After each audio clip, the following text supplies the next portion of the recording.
Commander Jake Morrison stood at the massive window of the Galactic Council station, watching ships from dozens of different worlds dock at the enormous structure.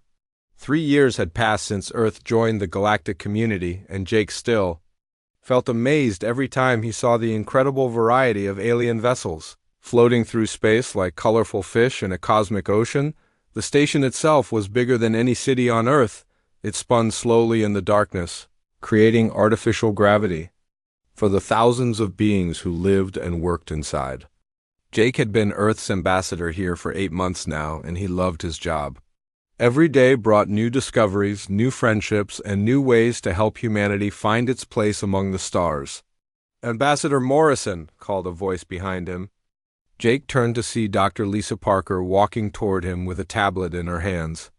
Lisa was Earth's chief science advisor on the station, a brilliant woman who helped translate complex alien technologies for human understanding. "Good morning, Lisa," Jake said with a smile. "Ready for today's presentation?" Lisa nodded, but Jake noticed she looked worried about something. "The medical data is all prepared. The aliens are going to be very impressed with our new cancer treatment. But Jake, I need to talk to you about something after the meeting." Before Jake could ask what was wrong, Captain Alex Turner approached them. Alex was head of security for the human embassy, a tough former Marine who took his job of protecting the human delegation very seriously. "Ambassador, the council chamber is ready for you," Alex said. "Security sweep is complete. No issues detected." Jake straightened his formal diplomatic uniform and gathered his presentation materials. Today was important. He was going to show the Galactic Council humanity's latest medical breakthrough, a new treatment that could cure most forms of cancer. It was exactly the kind of contribution that proved humans belonged in the galactic community. The 3 humans walked through the station's wide corridors. The walls were made of some kind of living crystal that glowed softly and changed colors as they passed. Other beings moved around them, tall, thin creatures with blue skin, short furry aliens that looked like walking teddy bears, and reptilian beings with scales that shimmered in the light. "Ambassador Morrison," called a familiar voice. Jake turned to see Counselor Zethkari approaching. The reptilian alien was about Jake's height, with green scales and large yellow eyes. He had been one of the first aliens to welcome humanity to the council. "Counselor Zethkari," Jake said, extending his hand for the human greeting that many aliens had learned to appreciate. "I hope you're looking forward to today's presentation." Zethkari shook Jake's hand, but something in his expression seemed different today. Usually, the alien was warm and friendly. Today, he seemed nervous. "Yes, of course," Zethkari said. "Your medical advances are always fascinating. But tell me, Ambassador, how are things on Earth, your colonies?" "Everything is peaceful?" Jake found the question odd. "Of course, why do you ask?" "Oh, no particular reason," Zethkari said quickly. "Just making conversation. I must go prepare for the session." "Good luck with your presentation." The reptilian alien hurried away, leaving Jake feeling confused. Alex and Lisa exchanged glances behind him. The council chamber was enormous, with seating for representatives from over 200 different worlds. The center of the room held a raised platform where speakers could address the entire assembly. High above them, the ancient High Arbiter Velenosh sat on a throne-like chair. The being was so old that no one knew exactly what species it belonged to anymore. Jake walked to the center platform and activated the holographic display system. Images of human medical research appeared in the air around him, showing cellular diagrams and treatment statistics. "Honored members of the Galactic Council," Jake began, his voice carrying clearly through the chamber's translation systems. 3 years ago, you welcomed humanity into this great community of worlds. Today, I want to show you how that decision has benefited not just humans, but all life in the galaxy. The presentation went perfectly. Jake explained how human scientists had combined Earth medical knowledge with alien biotechnology to create a treatment that could eliminate cancer cells without harming healthy tissue. The statistics were impressive, a 98% cure rate with minimal side effects. When Jake finished, the chamber erupted in approval. Beings of all shapes and sizes made their species equivalent of applause. Jake felt proud of what humanity had accomplished. High Arbiter Velenosh spoke in a voice that sounded like wind through ancient trees. The humans continued to prove their value to our community. This medical advancement will save countless lives across the galaxy. After the presentation, Jake mingled with other ambassadors. Most seemed genuinely excited about the human medical breakthrough. But Jake noticed some aliens seemed to avoid making eye contact with him. A few conversations stopped when he approached. When the formal session ended, Jake met with Lisa and Alex in a private conference room in the human embassy section of the station. "Now, what did you want to tell me?" Jake asked Lisa. Lisa pulled up data on her tablet. "Jake, I've been reviewing the scientific information that other species have shared with us over the past few months. Something doesn't add up." "What do you mean?" "Look at this," Lisa said, showing him two sets of data. "This is the energy efficiency information the Zephyrians gave us for their fusion reactors. But when I compared it to what they shared with the Altarian delegation, the numbers are completely different. They gave us the lower efficiency specifications." Alex leaned forward. "That's not the only thing. I've been monitoring communications, and there's been unusual military activity near human space. Several alien fleets have been conducting training exercises very close to our colonies." Jake felt a cold feeling in his stomach. "Are you saying they're spying on us?" "I'm saying the information we're getting might not be complete," Lisa said carefully. "And the military movements Alex has detected could be innocent, but they could be something else," Alex finished. Jake thought about Zethkari's strange behavior and the way some aliens had avoided him after his presentation. "Have either of you noticed anything else unusual?" Lisa and Alex looked at each other. "There was something," Alex said. "Yesterday, I overheard part of a conversation between two Centaurian officers. They were talking about some kind of vote coming up, something about protective measures and containing the variable." "What kind of protective measures?" Jake asked. "I don't know. They stopped talking when they saw me." Jake stood up and walked to the window. Outside, alien ships continued their endless dance around the station. For 3 years, he had believed humanity was building genuine friendships out here among the stars. The idea that some species might be deceiving them felt like a betrayal. "Keep investigating," Jake told his team, "but be careful. If there really is something going on, we need to find out what it is before it's too late." As his friends left the room, Jake remained at the window. The stars looked the same as always, but somehow the universe felt less friendly than it had that morning. He hoped his suspicions were wrong, but his military training told him to prepare for the worst. Something was happening in the galactic community, and humanity might not be as welcome as they had believed. Image description for Leonardo AI. A human male ambassador in a formal dark blue diplomatic uniform standing in a massive futuristic space station chamber with enormous curved windows showing space and alien ships outside. The chamber has glowing crystal walls and alien architecture. Various colorful alien beings of different shapes and sizes are scattered throughout the background, some tall and blue-skinned, others short and furry, and reptilian creatures with shimmering scales. The lighting is soft and ethereal with blues and purples. The scene has a sense of wonder but underlying tension. Sci-fi digital art style, cinematic lighting, detailed and realistic. 2 weeks after Jake's presentation, the human embassy felt different. What had once been a place of excitement and discovery now carried an atmosphere of quiet tension. Jake sat in his office, reviewing reports that painted an increasingly disturbing picture of humanity's situation in the galaxy. Agent Kate Sullivan knocked on his door and entered without waiting for permission. Kate was officially listed as a cultural attaché, but Jake knew she was actually Earth's top intelligence operative on the station. Her real job was to gather information that regular diplomats couldn't access. "We have a problem," Kate said, closing the door behind her. She activated a small device that would block any listening equipment. "I've been monitoring alien communications for the past 10 days. What I found is not good news." Jake gestured for her to sit down. "Tell me." Kate opened her tablet and showed him several translated documents. Remember that Protective Measures Act that the Council voted on last month? The one you were told was about improving station security. Yes, all the ambassadors supported it. It seemed reasonable. It's not about station security, Kate said grimly. I managed to get hold of the actual text.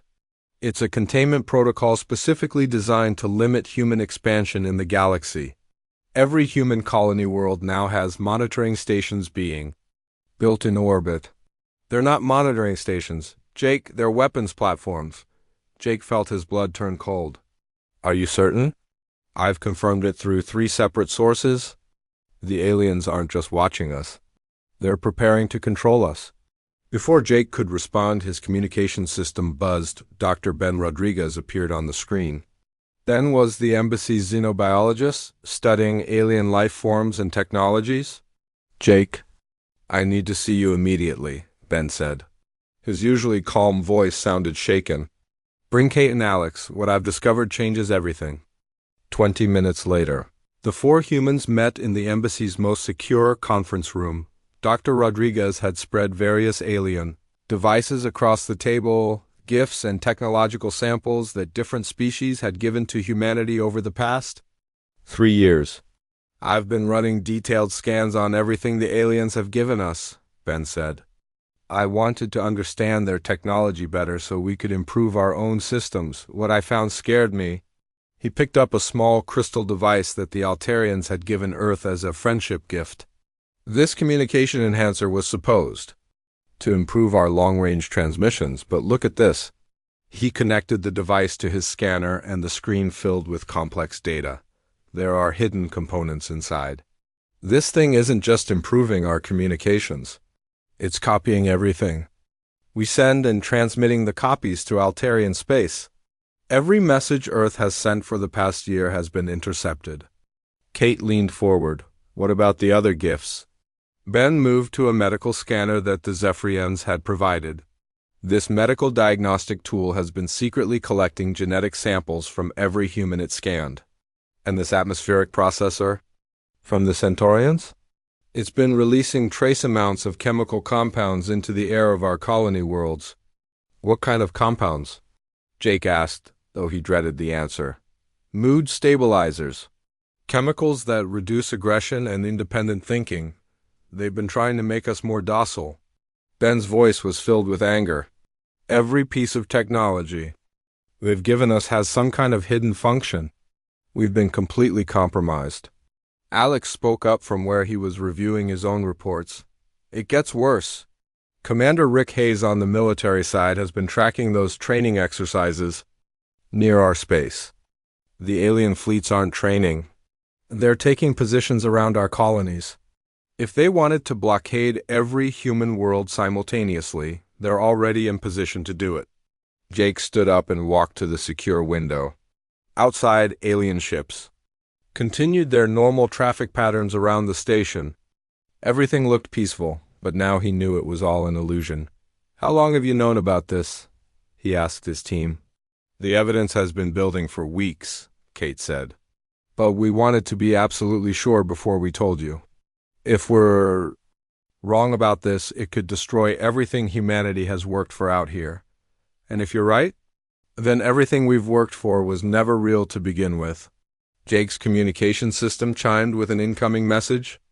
The face that appeared on screen made his heart skip. It was Ambassador Tessara, representative of the Zarian Hive. The insectoid alien had multiple eyes and mandibles that clicked when she spoke, but she had always been kind to the humans. Ambassador Morrison, Tessara said, her translated voice urgent. I need to speak with you privately. It concerns your species' safety. Jake looked at his team. Put her through to the secure channel. Tessara's image flickered as the connection switched to the encrypted line.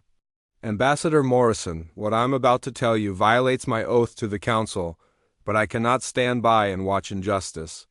What? Injustice? The Council has been deceiving your species from the beginning. Your admission to the galactic community was never about partnership. It was about control. The alien's mandibles clicked rapidly with what Jake had learned was a sign of distress. Your species was identified as a potential threat the moment we discovered you.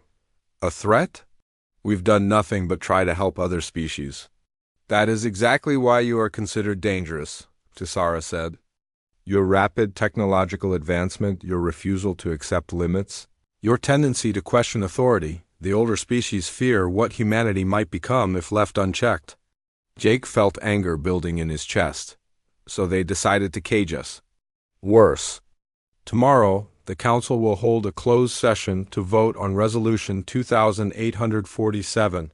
If it passes, humanity will be declared a galactic risk factor and subjected to what they call protective custody. Your colonies will be occupied, your ships grounded, and your people relocated to safe worlds where they can be properly supervised. The room fell silent except for the hum of the station's life support systems. Jake looked at his team and saw his own shock and fury reflected in their faces. How long do we have? Kate asked. The vote is scheduled for tomorrow at sunset, station. Time. Once it passes, enforcement begins immediately. Fleets are already in position around all human worlds. Is there any way to stop it? Tisara's multiple eyes look sad. The vote is secret. Only senior council members are allowed to attend. Your species will not even be given a chance to defend themselves. After Tisara ended the connection, the four humans sat in silence for several minutes. Finally, Jake stood up. Kate, I need you to send an encrypted message to Earth immediately. Tell them everything we've discovered. Alex, contact our naval attache and have him quietly alert Earth's defense forces. Ben, I want you to scan every piece of technology on this station. If the aliens can spy on us, maybe we can spy on them too.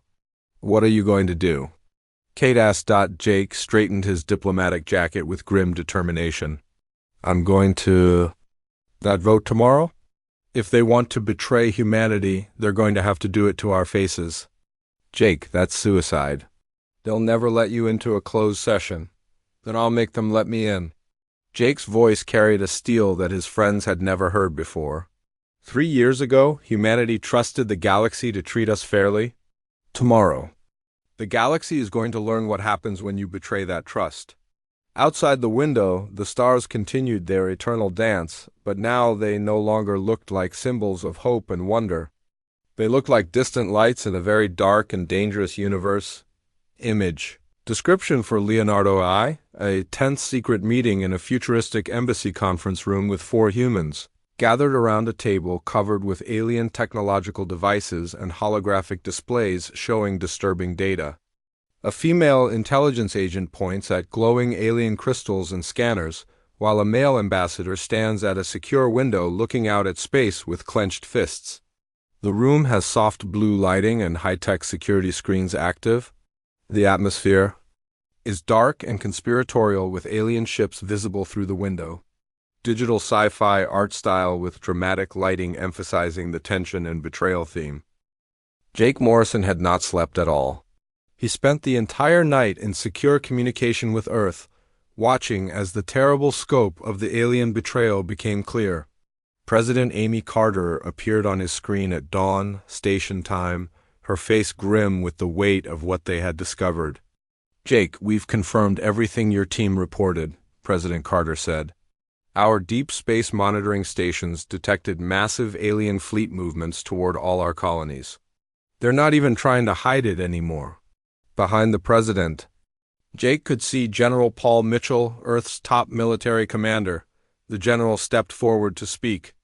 Ambassador, we've been analyzing the alien technology that Dr. Rodriguez identified.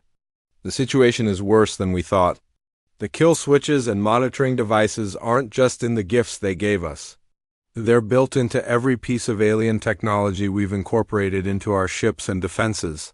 Jake felt sick. How bad is it? If they activate those switches, they could disable most of our fleet simultaneously. Our colonies would be defenseless. General Mitchell paused. But there's something else. Dr. Sam Johnson has been working around the clock to understand their technology. A new face appeared on screen. Dr. Johnson, one of Earth's top scientists. He looked exhausted but determined. Jake, we found something. The aliens may have hidden kill switches in our technology, but they also accidentally gave us access to those monitoring devices work both ways. We've been passive observers for 3 years, but now we can see everything they're doing. What did you find? Their entire plan? Operation Silent Harvest, they call it. Humanity isn't their first target. They've done this to dozens of species over the centuries. Any race that shows too much independence or grows too quickly gets the same treatment. They're turned into what the aliens call managed civilizations, basically slave species that provide resources and labor. President Carter leaned forward. Jake, we're not going to let this happen. General Mitchell has been preparing contingency plans since we first joined the galactic community. We hoped we'd never need them. What kind of contingency plans? General Mitchell smiled grimly. The kind that will remind the galaxy why humans fought their way out of caves and all the way to the stars. We've been building ships in secret facilities beyond our official space.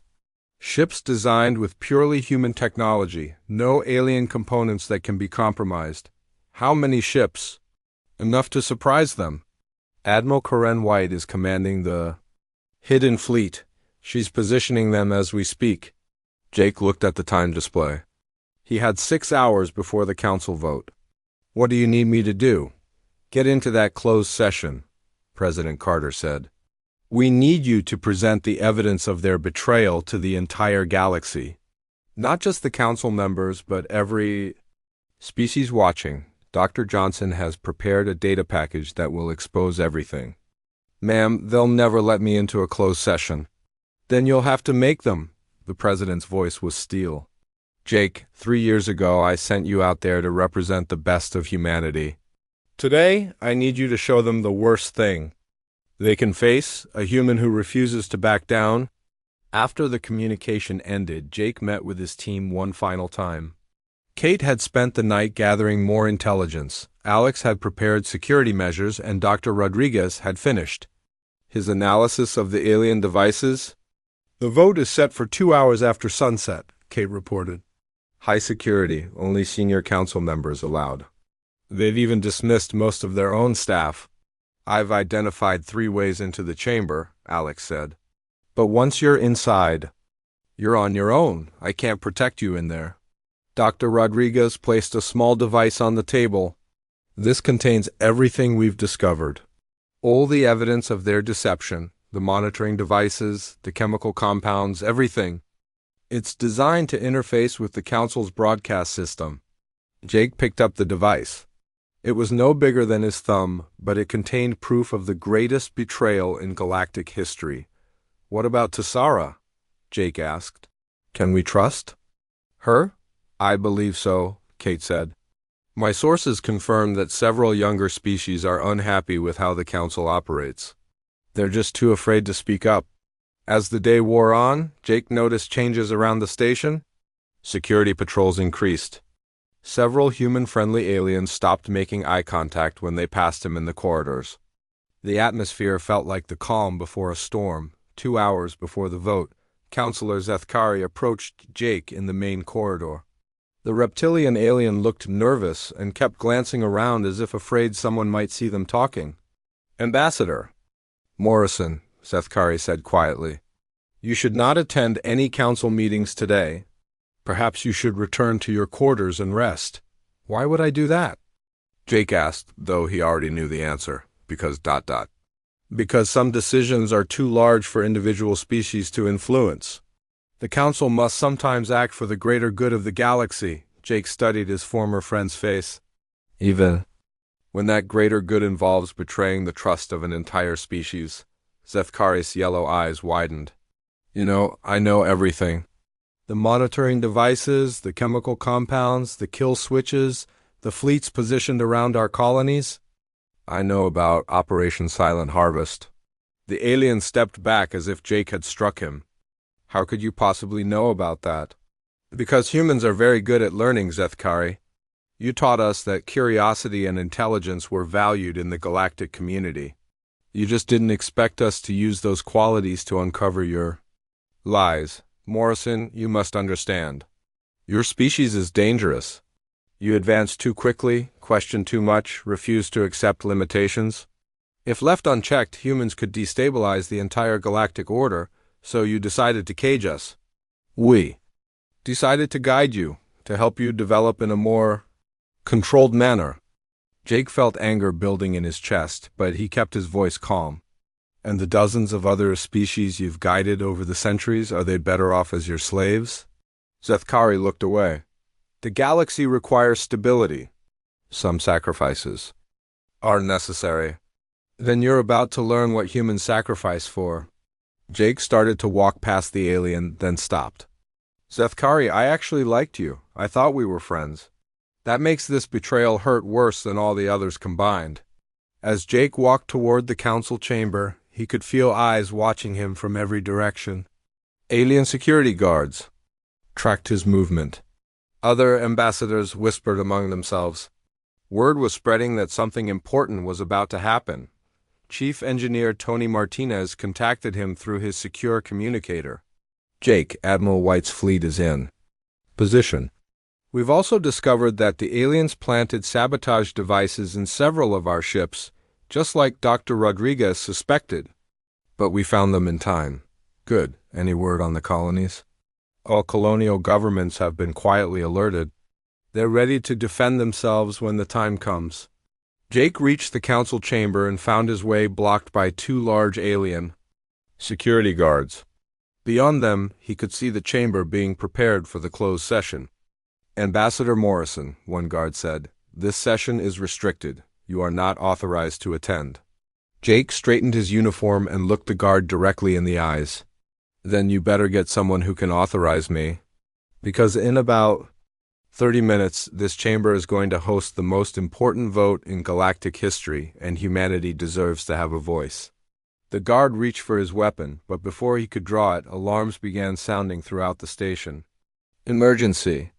Lights flashed red, and automated announcements echoed through the corridors.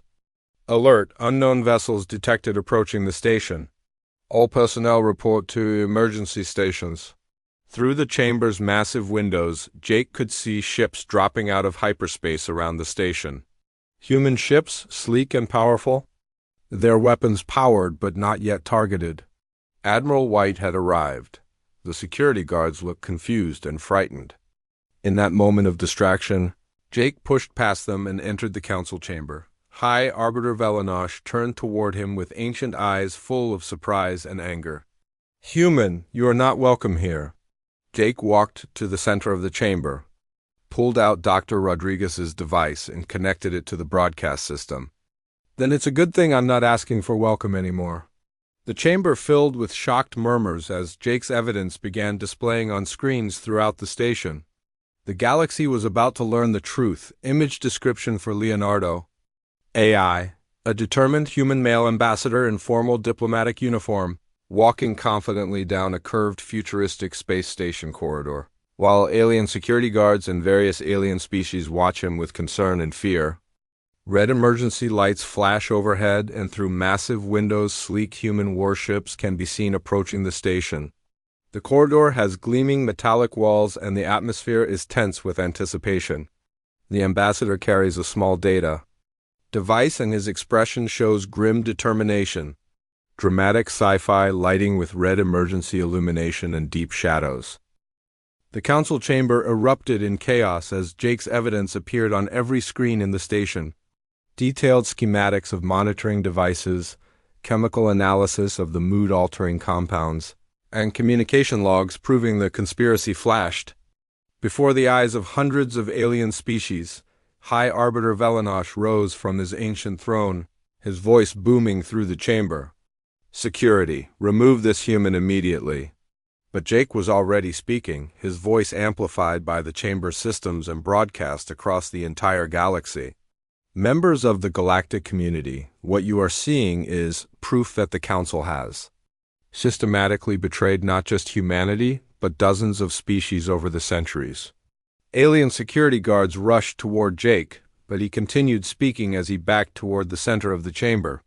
Every gift given to humanity contained hidden surveillance devices, Every piece of technology came with kill switches. Every medical advancement included chemicals designed to make us docile and obedient. Counselor Zethkari stood up from his seat. This human speaks lies. These accusations are baseless. Jake pulled out a small recording device. Then explain. This, Counselor. Zethkari's own voice filled the chamber, recorded during their conversation an hour earlier. The galaxy requires stability. Some sacrifices are necessary. The reptilian alien's face went pale as his words echoed through the station. Around the chamber, other council members began looking nervous. You recorded a private conversation, Zethkari protested. Just like you've been recording every human communication for 3 years, Jake shot back. He gestured to the screens around them. Operation Silent Harvest. That's what you call it when you enslave an entire species. How many civilizations have you destroyed this way? High Arbiter Velanosh's ancient eyes blazed with fury. Enough! Guards, arrest this human for violation of council law. The security guards raised their weapons, but before they could fire, the chamber shook violently. Outside the massive windows, human ships had moved into defensive positions around the station. Their weapons were powered and ready. Jake's communicator crackled to life with Admiral Karen White's voice. Council Station. This is Admiral White of the Earth Defense Fleet. Any hostile action against Ambassador Morrison will be considered an act of war against humanity. The chamber fell silent except for the hum of ship engines outside. Jake looked around at the hundreds of alien faces staring at him with mixtures of fear, anger, and shock. You want to know why humanity is dangerous? Jake asked, his voice carrying clearly through the sudden quiet. It's not because we're violent or warlike. It's because we refuse to accept that might makes right. We refuse to bow down to bullies, no matter how old or powerful they think they are. He activated another file on his device. New images appeared on the screens. Documentation of other species that had been subjected to the same treatment. Dozens of civilizations, all reduced to managed slave worlds. The Kepler System colonies, the Arcturus Trade Federation, the vegan mining worlds. All of them were independent species who showed too much promise, grew too fast, asked too many questions. All of them are now managed civilizations providing resources and labor for the Council's benefit. A small alien in the viewing gallery stood up. Jake recognized him as Ambassador Raxthul from a species that had only recently joined the Council. Is this true? Raxthul called out. Are these accusations accurate? High Arbiter Velanosh turned toward the smaller alien with contempt. Sit down, junior member.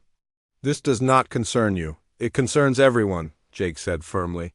Because if they can do this to humanity, they can do it to any species that doesn't follow their rules perfectly. More aliens in the gallery began standing up, talking among themselves in worried voices. Jake could see the fear in their eyes as they realized they might be next. Colonel, Steve Davis's voice came through Jake's communicator. Jake, our Special Forces teams are in position throughout the station. We've located and disabled the main security centers. The aliens can't lock down the station anymore. Jake smiled grimly and continued his speech. For 3 years, humanity has tried to be good galactic citizens. We've shared our knowledge freely. We've helped other species with medical advances, technological improvements, and cultural exchanges. We ask for nothing in return except friendship and respect. He gestured to the screens, still displaying evidence of the conspiracy. Instead, you spied on us, you drugged our colonies, you prepared to enslave our entire species. You positioned fleets around our worlds like wolves surrounding sheep. High Arbiter Velanosh stepped down from his throne, his ancient form radiating menace. Your species is a threat to galactic stability. You reproduce too quickly, advance too rapidly, and refuse to accept proper authority. Left unchecked, humans would eventually challenge the natural order of the galaxy. The natural order? Jake laughed, but there was no humor in it. You mean the order where ancient species get to decide the fate of younger ones? Where might makes right and freedom is just a word? He turned to address the entire chamber. That's not natural order, that's tyranny. And humanity didn't crawl. out of caves and fight its way to the stars just to bow down to cosmic dictators. Lieutenant Commander Pete Jackson's voice crackled through the communicator. Jake, we've got movement from the Council security fleets. Looks like they're trying to surround our ships. Tell Admiral White to show them what human engineering can really do, Jake replied through the windows. The human ships began moving with precision and speed that clearly surprised the alien observers. Their formations shifted like a deadly dance, weapons tracking multiple targets while maintaining perfect coordination. Dr. Nancy Wright's voice joined the communication. Jake, we've activated the countermeasures against their kill switches. Any attempt to disable our technology will fail. We've also taken control of their monitoring network. If they want to watch someone, they can watch each other for a change. Jake, look directly at High Arbiter Velinosh. You made a mistake when you tried to cage humanity. You forgot that humans are very good at learning from their enemies. Every piece of technology you gave us taught us something about yours. Every surveillance device you planted gave us access to your systems. The ancient being's expression changed, from anger to something like fear. What are you saying? I'm saying that your fleet's positioned around our colonies? They're about to discover that their own weapons and shields can be turned against them. Your monitoring stations? They're now broadcasting human messages instead of alien commands. Your kill switches? They only work if we let them. Jake activated the final file on his device. Images of human colonies appeared on the screens, but instead of showing helpless worlds surrounded by alien fleets, they showed human defenses coming online. Hidden weapon platforms emerged from asteroid fields. Defensive shields activated around populated areas. Ships that the aliens thought were cargo vessels revealed themselves to be heavily armed warships. You positioned your pieces for operation. Silent harvest, Jake said, his voice carrying the steel of absolute determination. But you forgot that humans are very good at chess too. The chamber shook again as explosions lit up space outside. Through the windows, everyone could see alien ships being disabled by their own systems.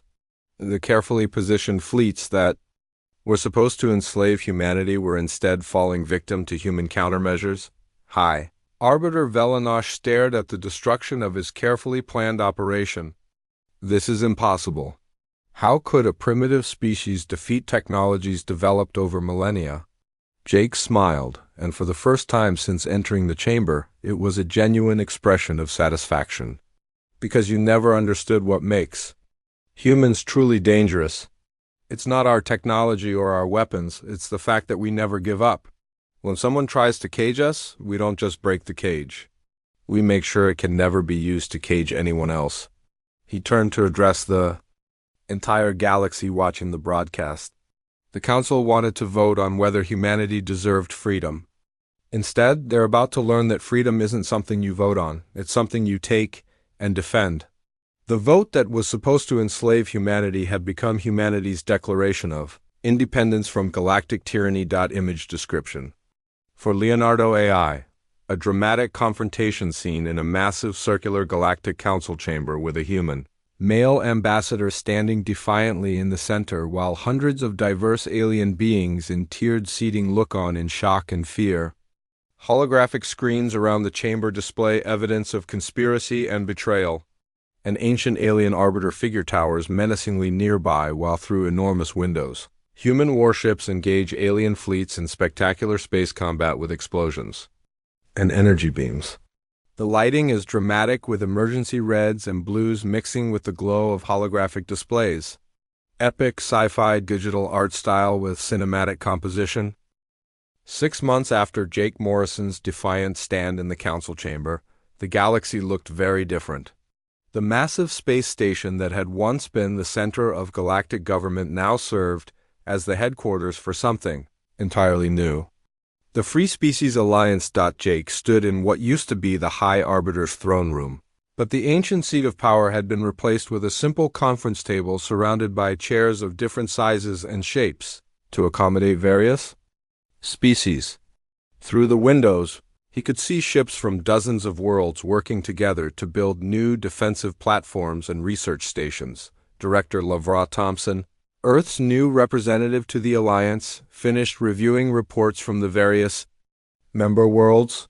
Lavra had taken over most of the political work, allowing Jake to focus on what he did best, building relationships with species who wanted genuine cooperation instead of domination. The latest numbers are impressive, Lavra said, looking up from her tablet. 47 species have officially joined the Alliance in the past month. Another 60 are sending observers to our meetings. Ambassador Chris Brown, who had replaced Jake as Earth's primary diplomat, added his own report. The former Council territories are in complete disarray. Without their monitoring networks and kill switches, they can't control the species they enslaved. Most of the managed civilizations have declared independence. Jake nodded with satisfaction. What about the old Council leadership? High Arbiter. Velenosh and his inner circle have retreated to the core worlds with about 30 species that still support the old system, Chris said. They're calling themselves the true Galactic Authority, but nobody's taken them seriously. Captain Ellen. Foster's voice came through the communication system. Ellen commanded the human exploration fleet that was making contact with species on the galaxy's outer RM worlds that had been too afraid to approach the old Council. Jake, you need to hear this, Ellen said, her excitement clear even through the static. We just made contact with the Outer Rim Coalition. It's a group of over 200 species that have been hiding from the Council for centuries. They want to join the Alliance. Jake smiled. The galaxy was much larger and more diverse than the old Council had ever admitted. Every week brought news of new species emerging from hiding, eager to join a galactic community based on equality rather than control. A soft chime indicated an incoming priority message. The face that appeared on screen made Jake's day brighter. It was Counselor Rex Thule, the small alien who had stood up during Jake's speech 6 months ago. Ambassador Morrison, Rex Thule said, his translator rendering his excitement clearly. I have wonderful news from my home system. The mining guilds have agreed to share their technology with the Alliance. In exchange, human medical advances have eliminated the lung disease that has plagued our workers for generations. That's exactly the kind of cooperation we hoped for, Jake replied. How are your people adapting to life outside the old Council? System? Better than we ever imagined. My species had been classified as junior members for over 50 years. We were never allowed to make important decisions or share our best technologies. Now we're equal partners in building something better. After the call ended, Jake walked to the observation deck that had been added to the station. The view showed ships from the Alliance working together on various projects. A Zarian hive vessel worked alongside human engineers to design new communication systems. Altarian scientists collaborated with Earth researchers on clean energy projects. Former enemies were becoming friends through shared goals and mutual respect. Ambassador Tizara approached Jake from behind. The insectoid alien had become one of the Alliance's strongest supporters after her species broke away from the old Council. Jake, I wanted to thank you again, she said. Her mandibles clicking in the pattern Jake had learned indicated deep emotion. 6 months ago, my species lived in fear of the Council's judgment. Today, our young ones learn subjects that were forbidden under the old system. They're becoming scientists and explorers instead of just workers and soldiers. Your species earned its freedom by choosing to do the right thing, Jake replied.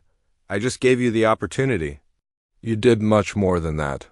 You showed the galaxy that tyranny doesn't have to be accepted just because it's old and powerful.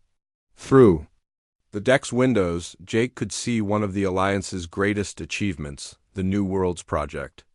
Instead of conquering or controlling newly discovered species, Alliance exploration ships made contact, shared basic technologies freely, and invited civilizations to join as equal members when they were ready. Captain Foster's ship, the Earth vessel New Horizon, was visible among the fleet preparing for another exploration mission.